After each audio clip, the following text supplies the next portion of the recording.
ఓంకారం చేయాలి. పరంధామాన్ని జ్ఞాపం చేయండి. బంగారు వర్ణంలో దేదీప్యమానంగా ఉన్న పరంధామ యొక్క దృశ్యాన్ని, అక్కడ పరమాత్మ అఖండ జ్యోతి మహాజ్యోతి ఇప్పుడు దివ్య ప్రకాశంతో వెలుగుతూ ఉంటారు. ఆ సుందరమైన దృశ్యాన్ని ఊహించుకోండి. బాబా నుండి అనంతమైన శక్తిశాలి కిరణాలు మొత్తం బ్రహ్మాండం అంతా వ్యాపిస్తున్నట్టు సంకల్పం ఉండాలి, దృశ్యం కూడా అదే ఉండాలి. మనందరం శ్రేష్టాత్మలు అదే సుందరమైనటువంటి అనుభవంతో కూర్చుని యోగం ఓంకారం చేస్తే దాని యొక్క ప్రభావం చాలా ఉంటుంది. వేరే దృశ్యాలు వద్దండి. మనం టీవీలో చూస్తాం, బాబా కిరణాలు మొత్తం బ్రహ్మాండం అంతా వ్యాపిస్తున్నట్టు. బుద్ధి ద్వారా దృశ్యాన్ని అనుభవించేయండి. ఆత్మ బాబా దగ్గర కూర్చున్నట్టు, బాబా నుండి అనంతమైన శక్తిశాలి కిరణాలు మొత్తం బ్రహ్మాండం వ్యాపిస్తున్నట్టుగా ఈ ఓంకారంలో ఆ దృశ్యాన్ని అనుభవం చేసుకుంటూ ఓంకారం చేద్దాం.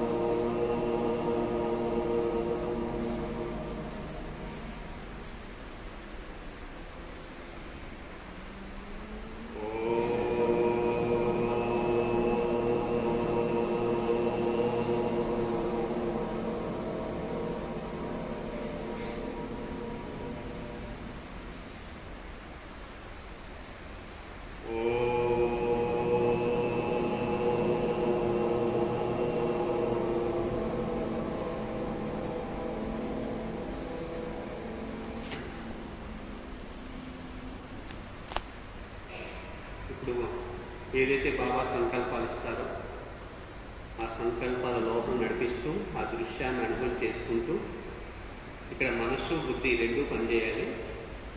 బుద్ధి వేరే దృశ్యాల్లోకి వెళ్లకుండా, సంకల్పం వేరే విషయాల్లోకి వెళ్లకుండా స్థిరంగా ఏకాగ్రంగా చేస్తే చాలా మంచి అనుభూతి అవుతుంది. అందరం అదే ప్రయత్నం చేద్దాము.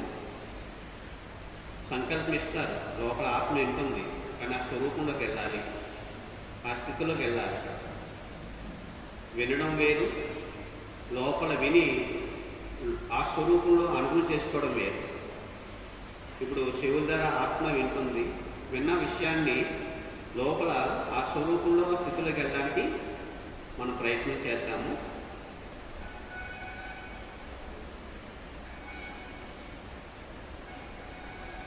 నేను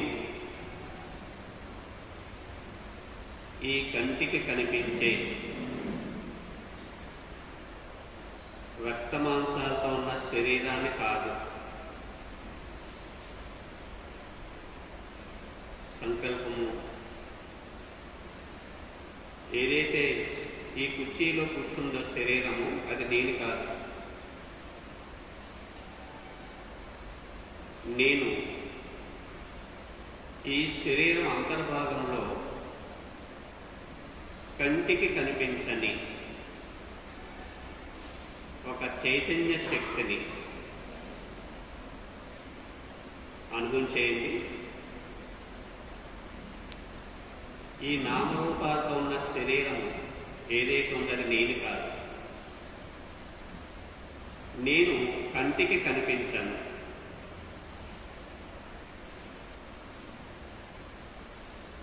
రెండు కనుబొమ్మల మధ్యన భూమధ్య స్థానంలో సూక్ష్మ శక్తిగా ప్రకాశిస్తూ ఉన్నాను. ఆ చిన్న చైతన్య శక్తి అయిన నేను ఇంత పెద్ద శరీరాన్ని నడిపిస్తున్నాను.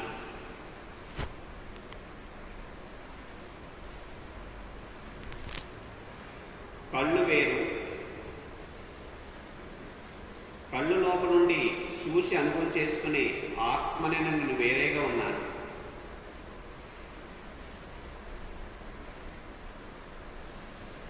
చెవులు వేరు, చెవుల ద్వారా అనేక రకాల విషయాలు విని అనుభవం చేసుకునే చైతన్య శక్తినైన నేను వేరేగా ఉన్నాను.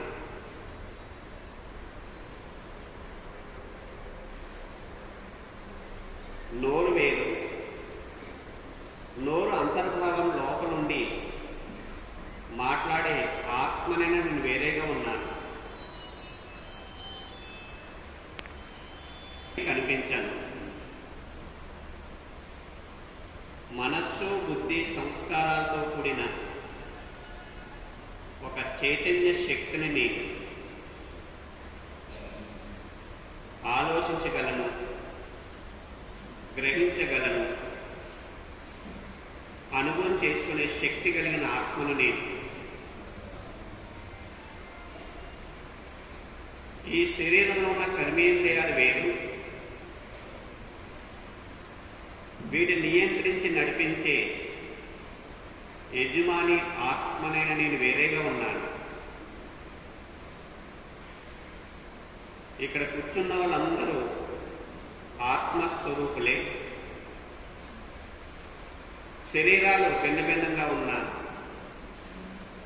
అందరిలో మెరుస్తున్న ఆత్మే నాకు అనుభవవుతుంది.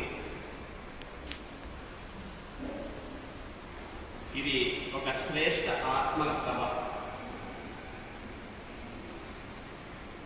ఇక్కడ అన్నయ్యలు అక్కయ్యలను కావట్లేదు. అందరూ ఆత్మభావంలో వారిపై నామరూపాలతో ఉన్న శరీరం నేను కాదు, నేను కంటికి కనిపించని ఒక చైతన్య శక్తిని.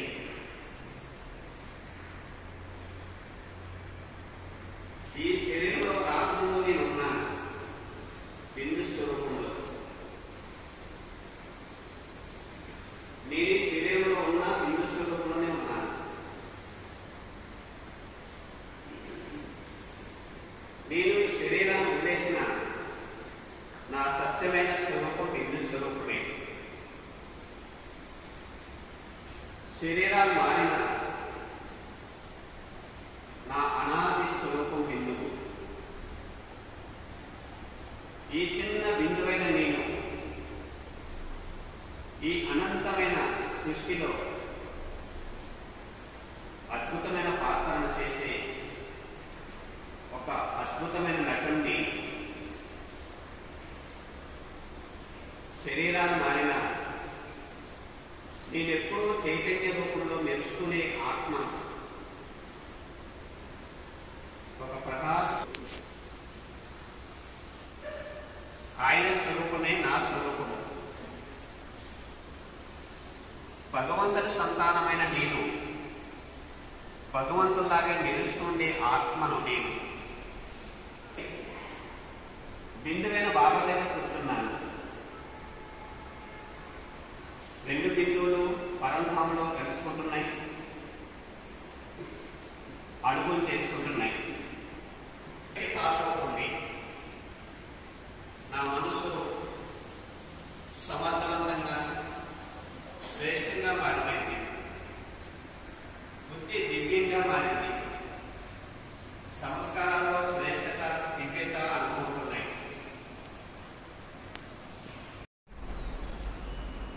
బాబా ఇచ్చిన ఖజానాలను ఎలా ప్రత్యక్షం చేయాలి? ప్రశ్న ఏంటంటే, బాబా ఇచ్చిన ఖజానాలను మనం ఎలా ప్రత్యక్షం చేయాలి? బాబా ఇచ్చిన ఖజానాలు ఏంటి?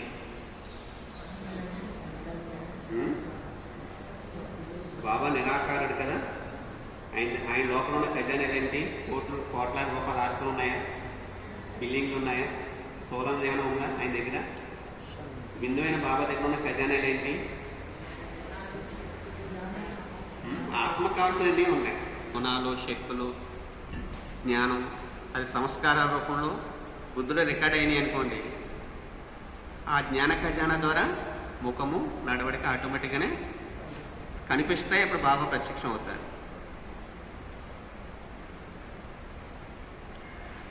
ఇంకో ప్రశ్న, మనస్సు, బుద్ధిలో ఏ దృశ్యం కనిపించాలి?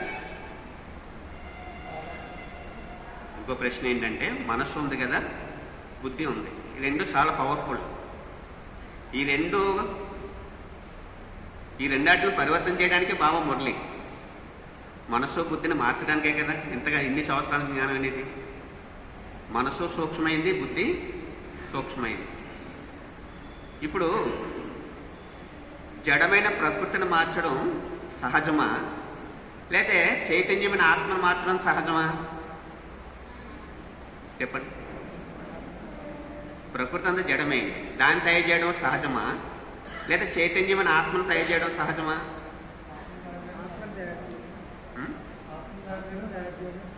ఆత్మను తయారు చేయడం సహజమా? ఇంకా చెప్పండి. ప్రకృతి జడమైంది కదా, దీన్ని మార్చడం, పరివర్తన చేయడం అనేది సహజమా? లేదా చైతన్యమైన ఆత్మను మార్చడం సహజమా? చెప్పండి.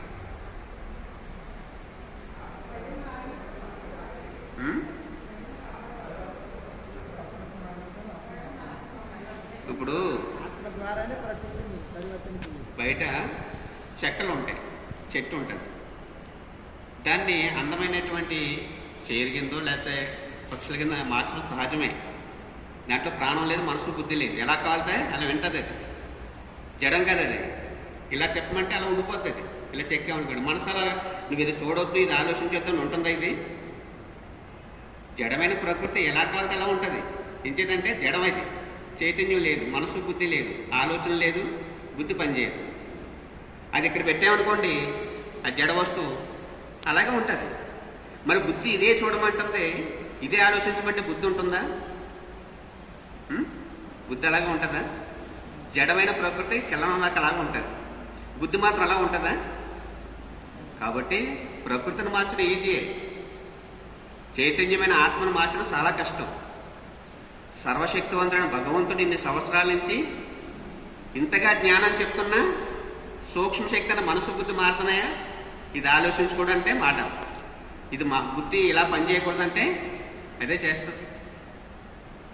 అంచేత మనస్సు బుద్ధి పరివర్తన అయిపోయిందంటే సృష్టి ఆటోమేటిక్గా మారిపోతుంది.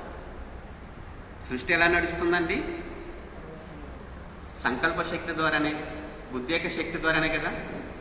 సంకల్పం వచ్చింది బిల్డింగ్ కట్టాలని, బుద్ధి అంగీకరించింది, చేయించింది. లేకపోతే ఆత్మలో మనసు బుద్ధి లేకపోతే బిల్డింగ్ ఎలా తయారవుతుంది? ముందు సూక్ష్మంగా ఆత్మలో ఉంటుంది, అది ఆత్మలో ఉన్నది శరీరం ద్వారా వ్యక్తం అవుతుంది అనమాట. ఆత్మకి, శరీరానికి, ప్రకృతికి అవినాభావ సంబంధం ఉంది. ఇక్కడ బాబా ఏం చెప్తున్నారు? మనస్సు బుద్ధిలో ఏ దృశ్యం కనిపించాలి? బుద్ధి అంటే ఏంటండి? బుద్ధి అంటే బుద్ధి దృశ్యం, ఒక విజన్. బుద్ధిలో దృశ్యాలు ఉంటాయి. బుద్ధి కెమెరా లాంటిది. మనం ఏదో ప్రదేశానికి వెళ్ళాం, ఎప్పుడైనా చూసి వచ్చాం, అది బుద్ధిలో ఉంటుంది. అది ఓపెన్ చేయగానే ఆ ఊరు, ఆ ప్లేసు, అక్కడ మాట్లాడిని, అక్కడ సంఘటనలు అన్నీ మనసు అనుభవం చేసుకుంటుంది. బుద్ధి ద్వారా ప్రదేశం అంతా గుర్తుకొస్తుందా లేదా? కళ్ళ ముందు ఆ ప్రదేశం లేదు మనకి. ఎప్పుడో 10 రోజుల కిందటో, నెల కిందటో, అంతే కదా. మనం మొగులి వచ్చాం, ఇది వరకు వచ్చాం కదా, దృశ్యాలు ఉన్నాయి కదా, మొగులు వెళ్తున్నాం అంటే ముందు ఆ దృష్టిలో ఈ బిల్డింగ్లన్నీ దృష్టిలోకి వచ్చినాయి కదా. అంటే బుద్ధిలో రికార్డ్ అవుతుంది. అది ఓపెన్ అవగానే ఆ ప్రదేశము, ఆ వ్యక్తులు, ప్రదేశం అంతా కూడా ఓపెన్ అయిపోతున్నాయి. మనం చూసిందంతా కూడా, విన్నదంతా కూడా. మరి ఆ బుద్ధిలో ప్రాపంచికమైనటువంటి దృశ్యాలు, ప్రాపంచికమైన విషయాలు బుద్ధిలో ఆటోమేటిక్ రికార్డ్ అయిపోతున్నాయి. యోగంలో ఏమవుతాయి? యోగంలో కూర్చున్న బిందువైన పరంధామంలో బాబాను దృష్టిలో పెట్టాలంటే ఏదో ఊరు గుర్తుకొచ్చేస్తుంది, వేరే వ్యక్తి గుర్తుకొచ్చేస్తున్నాడు, వేరే సంఘటన గుర్తుకొచ్చేస్తుంది. ఈ చిత్రాలు ఎదురుకుండా వచ్చేస్తున్నాయి, అంతే కదా. బాహ్యమైనటువంటి ప్రకృతిలో ఏదైతే మనం చూసామో, దర్శనం చేశామో, ఆ బుద్ధిలో ఓపెన్ అయిపోతున్నాయి. కానీ బుద్ధిలో ఇవన్నీ చెరిపేసి బాబా అంటాడు, దేహము, దేహ సంబంధాలు వస్తువు అయిపోవాలి. స్థూలం ఆత్మ, పరమాత్మ సూక్ష్మం. కానీ బుద్ధి ఆత్మను చూడలేదు, పరమాత్మని చూడలేదు. ఎందుకని? కంటికి కనిపించే దృశ్యాలు ఆటోమేటిక్గా ఓపెన్ అయిపోతాయి. వద్దనుకున్నా అది రికార్డ్ అయిపోయింది బుద్ధిలో. ఆత్మ కనపడదు, పరంధామం కనపడదు, పరమాత్మ కనపడదు. గుప్త పురుషార్థం చేయాలి, అందుకే సాధన. ఇక్కడ లాజిక్ ఏం పెట్టాడు? కంటికి కనిపించేవన్నీ మర్చిపోవాలి. యోగం అంతే కదా, జ్ఞానం కూడా అదే. కనిపించిన ఆత్మని, కనిపించని పరమాత్మని, కనిపించిన పరంధామాన్ని, కనిపించిన సత్యయుగాన్ని బుద్ధిలో పెట్టుకోవాలి. ఎంతసేపు ఉంటుంది బుద్ధిలో? కనిపించే విషయాలు బుద్ధి పరిగెడుతుంది, బుద్ధే కదా. ఎక్కడెక్కడికి వెళ్ళి అన్నీ కూడా ఓపెన్ అయిపోతున్నాయి. ఏ రకరకాల దృశ్యాలు వచ్చేస్తున్నాయి. ఈ దృశ్యాలే ఎదురుకుండా వచ్చేస్తున్నాయి. దృశ్యం కనిపించాలి. చెప్పండి, ఇందాక చెప్పాడు కదా బాబా. అంతే. ఆత్మ, ఇల్లు, పరమాత్మ, ఈ రెండు ఉంటాయి. మరి మనసు బుద్ధిలో చాలా కష్టం. ఇది బ్రహ్మ విద్య ఏం కాదు. చదువులేని కూడా ప్రాక్టీస్ చేయొచ్చు. చదువుతో సంబంధం లేదు. అటెన్షన్ అంతే. కంటికి కనిపించిన ఆత్మ, కంటికి కనిపించిన పరంధామం, కంటికి కనిపించిన పరమాత్మ, ఈ రెండు మనసు బుద్ధిలో ఉండాలంట. వేరే విషయాలు ఉండకూడదు. అది ఎంతవరకు మెయింటైన్ చేస్తున్నాం రోజంత మాటలో మనం మెయింటెనెన్స్ అనమాట. ఎప్పటికప్పుడే అటెన్షన్ పెట్టుకోవడం. జారిపోతుంది అనుకోండి, మళ్ళీ మనసుని బుద్ధిని ఆత్మ పైన, పరంధామం పైన, పరమాత్మ పైన నిలపాలి. మళ్ళీ జారిపోతుంది. మళ్ళీ ప్రయత్నం చేయాలి. చేసే ప్రయత్నం అయితే గుప్త ప్రయత్నం అనమాట. అంతే కదా. మనం ఉన్నాం బాహ్యమైన. ఎవరి ఓపెన్ ఎలా, ఎవరి బుద్ధి ఎలా ఓపెన్ అవుతుందో ఎవరికి తెలుసా? ఎవరి బుద్ధిలో ఏ దృశ్యాలు తిరుగుతున్నాయో ఎవరికైనా తెలుసు? మీ లోపల ఉన్న ప్రపంచం వేరండి. నా ఆత్మ లోపల ఉన్న ప్రపంచం వేరు. మీ ఆత్మ లోపల ఉన్న ప్రపంచంలో మీ గొడవలన్నీ ఉంటాయి, ఓపెన్ అయిపోతుంటాయి. మీ సంబంధించినవన్నీ కూడా. నా ఆత్మలో ఉన్నాయన్నీ కూడా నాకు ఓపెన్ అయిపోతుంటాయి. ఇప్పుడు యోగంలోకి వచ్చినప్పుడు ఇది ఎందుకు రావాలి నా దగ్గరికి? ఈ వ్యక్తులు ఎందుకు రావాలి? ఈ దృశ్యం ఎందుకు రావాలి అని మన మీద మనకి చాలా సీరియస్నెస్ ఉండాలి, అటెన్షన్ ఉండాలి. సాధారణ స్థితిలో ఉన్నామంటే ఏదో బాబా కొద్దిగా టచ్ అవుతాడు, మిగతాది అంతటే ఉంటుంది. ఏదో బాబా బిందు రూపంలో ఏదో కొద్దిగా టచ్ అవుతాడు, పరందాము, మిగతాదంతా 90% ఎక్కువ దీని మీద ఉంటుంది. అంటే వ్యక్తంలోకి వెళ్ళిపోవడం, అవ్యక్తంగా అయిపోవడం సామాన్య విషయం కాదండి. కాబట్టి గెట్అవుట్ అంటే అది లోపలికి రాకుండా సీరియస్నెస్ ఉండాలి. ఎందుకు రావాలని దృఢ సంకల్పం ఉండాలి. బుద్ధి కూడా అటెన్షన్ ఉండాలి. ఎప్పటికప్పుడు మనసులోకి ఈ విషయాలు రాకుండా మనం బయటకు పంపించేస్తున్నాం అనుకోండి, చెక్కింగ్ చేసుకుంటూ, పురుషార్థం ఏమవుతుంది? ఈజీ అయిపోతుంది. ఇది కుర్చీలో కూర్చున్నప్పుడే కాదండి, ఎక్కడ కూర్చున్నా నిరంతర సాధన. ఎవరితో మాట్లాడి ఏ వ్యవహారం చేస్తున్నా నా మనసు బుద్ధిలో ఏం జరుగుతుంది అని మనసు బుద్ధికి కావాల్సిన అటెన్షన్ అంతే. కానీ అటెన్షన్ ఉండదండి. ఉంటుందా? అంత అటెన్షన్ ఉండదు. అంత అటెన్షన్ పెట్టుకుని చేస్తే ఈజీగా తయారైపోతుంది. ఎన్ని సంవత్సరాలు ఎందుకు ఆత్మ మారడానికి? ఈజీయే. కానీ అటెన్షన్ పెట్టుకుని తయారవ్వాలి. ఒక నెల, 21 రోజు దీని మీద మనం పూర్తి దీక్ష పెట్టుకుని చేస్తే తయారైపోవచ్చు. మన స్థితి కూడా తయారవుతుంది. మన సీరియస్నెస్ తీసుకుని ఒక మౌనం పెట్టుకుని ఒక దీక్షగా చేస్తే మనకే రిజల్ట్ కనపడుతుంది. కొన్ని రోజులు ఉంటుంది, తర్వాత మళ్ళీ మామూలే. ఈ ఆత్మస్థితిని తయారు చేసుకోవడం అంటే నిరంతర సాధన, నిరంతర అటెన్షన్. అంటే మనసు బుద్ధి నిరంతరం ప్రయాణం చేస్తాయి. శరీరం ఎక్కడ ఉన్నా మనసు బుద్ధి నిరంతరం ప్రయాణం చేస్తాయి. సూక్ష్మ శక్తులని ఆటలను జయించేస్తే ఇంకేముంది? ప్రపంచాన్ని జయించినట్టే. మనసును జయించినాడు ప్రపంచ చక్రవర్తి అయిపోతాడు. అంత సామంజస్యం ఏంటి? అష్టరత్నాలు ఎందుకు వచ్చారు? మరి స్వరాజ్యాధికారి ఎంతమంది అవుతున్నారు? సామాన్యం కాదు కదా అది. ఇంకో ప్రశ్న, వైరాగ్యం వల్ల లాభం ఏంటి? మనలో రోజు రోజుకి వైరాగ్యం పెరుగుతుంది. జ్ఞానం ఏం చెప్తుందంటే వైరాగ్యాన్ని కలిగిస్తారు. బాబా మహావాక్యాలు వినడం ఎందుకు? వినడం వల్ల వైరాగ్యం కలిగిస్తుంది. నువ్వు ఆత్మ శరీరం కాదు, సంబంధాలు వినాశనం అయిపోతుంది, ఇదంతా వినాశనం అయిపోతుంది, ఇదేమీ లేదు. రోజు చెప్పిందే కదా. ఇది చెప్తాడు మనలో జ్ఞానం వికసింపజేసి వైరాగ్య స్థితిని తయారు చేసుకోవడానికి. జ్ఞానం అంటేనే వైరాగ్యం. మనలో ఎంతైతే పరిపక్వ స్థితి రావడం అంటే వైరాగ్యం పెరగడమే. పరిపక్వంగా అయిపోయారంటే వైరాగ్య స్థితి వెళ్ళిపోయి, వైరాగ్యంలో ఉన్న వాళ్ళకి ఏముండదు ఇంకా ప్రకృతి మీద కానీ, శరీరం మీద కానీ, దేని మీద కానీ. వైరాగ్యం రావడం అంటే సామాన్య విషయం కాదు కదా. వినడం వేరు, వైరాగ్య స్థితిలోకి వెళ్ళి అనుభవం చేసుకోవడం వేరు. ఇక్కడ బాబా ఏమంటున్నారు? ఇక్కడ వైరాగ్యం వల్ల లాభం ఏంటి? జ్ఞాని ఆత్మైన మనకి వైరాగ్యం రావాలి. ఆ వైరాగ్యం కోసమే అనంతమైన జ్ఞానం చెప్తున్నాడు. అంతిమ సమయం వచ్చేటప్పటికి మన ఆత్మ శరీరం వదిలేటప్పటికి ఏది టచ్ అవ్వకూడదు? బాబా టచ్ అవ్వాలి. వచ్చేస్తుందా? చెప్పండి. ఒక బాబాయ్ ఆ సంకల్పంలో ఉంటూ బాబాని చూస్తూ బాబా బిందువే కనపడాలి, ఇంకేది ప్రపంచం కనపడకూడదు. బిందువైన బాబా ఉంటాడా వెళ్ళేటప్పటికి? మన ఆత్మ ఏ టైంలో, ఏ ఏ ఏ సందర్భంలో ఏ టైంలో ఎలాగెళ్తుందో మనకు తెలియదు. శరీర ఖాతా ఉంటుందో ఎక్కడో ఎలా తెలియదు కదా. వెళ్ళేటప్పుడు మన కాన్షియస్, మన బుద్ధిలో బాబా ఉండాలి. అది సామాన్యం కాదు కదా. చాలా కాలం అభ్యాసం చేయాలి. ఏ సందర్భంలో వెళ్తామో తెలియదు, ఎక్కడ వెళ్ళిపోతామో తెలియదు. నడుస్తూ పోవచ్చు, యాక్సిడెంట్లో పోవచ్చు, అనుకోకుండా వస్తుంది ముచ్చు. మరి ఆత్మ వెళ్ళడం సహజమే, ఈజీగా వెళ్ళిపోద్ది. బయట వాళ్ళకి ఆత్మ వెళ్ళిపోతే టైం వస్తేనే వెళ్ళడం కాదు కదా. వెళ్ళేటప్పుడు మన స్థితి ఎలా ఉంది? మరి ప్రపంచాన్ని మర్చిపోయి బిందువైన బాబాయే, బిందువునే చూస్తూ, బిందువైన బాబాను చూస్తూ అనుభవం చేసుకుంటూ, ఆ బిందువు మీద ధ్యాస అంతా పెట్టుకుంటూ వెళ్ళాలి. అంటే బిందువే మన కళ్ళ ముందు తాండవం చేయాలి. చాలా కాలం అభ్యాసం, అప్పుడు ఆటోమేటిక్గా వస్తుంది. ఇక ప్రశ్న ఏమి అడిగాడని బాబా? వైరాగ్యం వల్ల లాభం ఏంటి చెప్పండి? వైరాగ్యం పెరిగితే వ్యర్థ సంకల్పాలు సహజంగా తగ్గుతాయి. వైరాగ్యానికి వ్యర్థ సంకల్పాలు ఏంటి లింకు? మనలో వ్యర్థ సంకల్పాలు రాకుండా ఉంటాయి ఎప్పుడు? వైరాగ్య స్థితి పెరిగేటప్పటికీ, అంతే కదా. సంకల్పాలు ఎప్పుడు వస్తాయి? మనసులో సంకల్పం ఎప్పుడు నడుస్తుంది? ఆకర్షణ, తగులుపాటు, అంతే కదా. ఇప్పుడు ఎవరైనా బాగా మనకి ఇష్టమైనది అనుకోండి, బాగా దానికి సంబంధించిన ఆలోచన నడుస్తుంటాయి.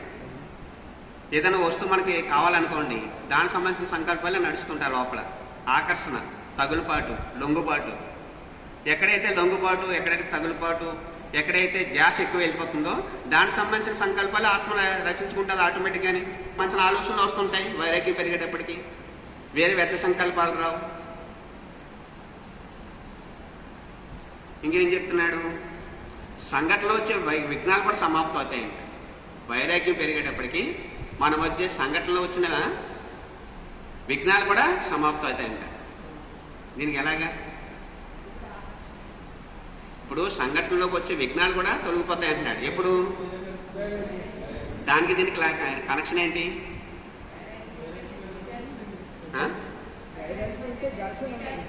చెప్పండి. సంఘటనలో వచ్చే చిన్న చిన్న విఘ్నాలు కూడా సమాప్తం అవుతాయంట వైరాగ్యం వచ్చినప్పుడు. ఎలాగే? చాలా సంబంధం ఉంది దీనికి. ఇప్పుడు ఎవరైనా వచ్చారు, రండి కూర్చోండి అని మర్యాద చేశారు, మనం పట్టించుకోలేదు, అప్పుడు ఎలా వస్తుంది? వాళ్ళని ఏదో కూర్చోండి అనే మర్యాద చేస్తాం, మనం పట్టించుకోలేదు, ఎలా ఉంటుంది అప్పుడు? ఈ గౌరవం, ఆకలి, మర్యాద కోరుకోలేనప్పుడు, వైరాగ్యం ఉన్నప్పుడు వాళ్ళు పట్టించుకున్న సంకల్పాలు నడవదు. కానీ ఈ దీని మీద ఆకర్షణ ఉన్నప్పుడు అది వాళ్ళు పట్టించుకున్నారు, నన్ను పట్టించుకోలేదు, నేను ఎక్కడ వస్తాను ఇక్కడికి, నానంటే చిన్న చూపేలకి, దీనికి సంబంధించిన సంకల్పాలు వస్తుంటాయి, అంతే కదా. ఎవరైనా తోలు పెట్టారు, మనకు మర్చిపోయాము, లేదా తక్కువ పెట్టారు, అప్పుడు ఎలా ఉంటుంది? ఇంకో వాళ్ళకి ఎక్కువ పెట్టారు, వాళ్ళు అంటే ఎక్కువ. ఆ పదార్థం మీద బాగా ఉండండి నాకు అని వైరాగ్య స్థితిలో ఉన్నప్పుడు ఈ సంఘటనలో ఇటువంటివి చిన్న చిన్న విఘ్నాలు మనకు రావు.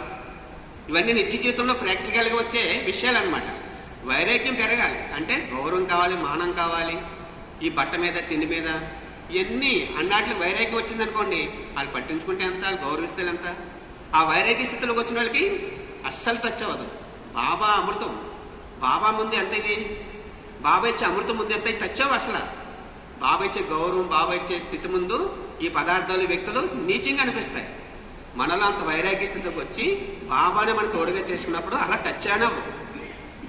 ఆ అనుభూతి లేనప్పుడు, ఆ శక్తి, మన పవర్ మనకు అనుభవం లేనప్పుడు ఈ బాహ్యమైన విషయాల్లో చిన్న చిన్న విషయాలకి వ్యర్థ సంకల్పాలు వస్తాయి, సంఘటనలు కూడా డిస్టర్బెన్స్ వచ్చేస్తుందని చెప్తున్నాడు.